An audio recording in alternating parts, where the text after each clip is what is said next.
Hey, Frank, I'm Ahearn, privacy expert and blackmail negotiator.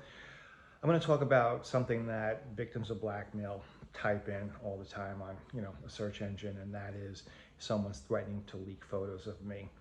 And the first thing to understand is if somebody is threatening to leak the photos, it's very possible that they might do so.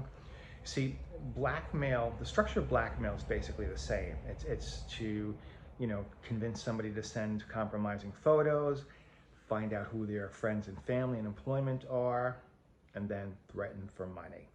The only thing that changes in blackmail are the blackmailer themselves, the predator, and the threat or the threat level. Okay, sometimes you're threatened with your Facebook friends, sometimes you're threatened with your LinkedIn account, sometimes you're threatened with your employment, whatever it may be. But what you do have to be aware of, that no matter what the blackmail is or how the blackmail is coming across, you have to assume that they might expose you or that there's the possibility of exposure. Now, in most cases, blackmailers don't typically expose. Blackmail is about money, it's about getting paid. But there's that small 1% that you just don't know about. I mean, there was a group in Morocco where they just exposed no matter what. You paid them like $3,000 up front and they would just expose you and disappear. Then there are the creeps who just get off on destroying people. And, then you have, other type of blackmailers who really don't know how to threaten and get money, and then they just freak out or they just basically fizzle the whole thing and expose a person. But those are the lesser blackmailers, and it's rarer to come in contact with them. You're most likely going to come in contact with an online blackmailer, one of the groups that exist in the Philippines or Ivory Coast or India.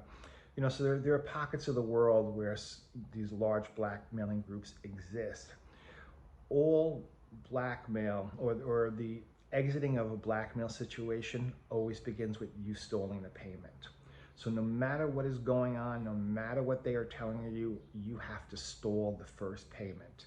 And that is, I have no money, however, my friend will lend me money in 24 or 48 hours. That is the first step to getting out of blackmail. Because if you make that first payment, that's it. What do? They demand more. So you're right back in the same situation. So it's best to start the battle and start the fight right off the bat. Now, you're not going to pay the money. You're just basically creating the promise that it will come in, and that when your friend gives it to you, you'll forward it on to them. Because you need this time. You need like 24 hours to get your head together, figure out, who can help you, how to get out of blackmail, how to go dark online. So there's a lot of moving parts to it.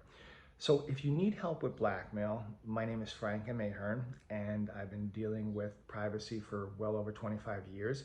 I mean, you can read about me online. I'm a published author, a public speaker, and I work extreme privacy issues.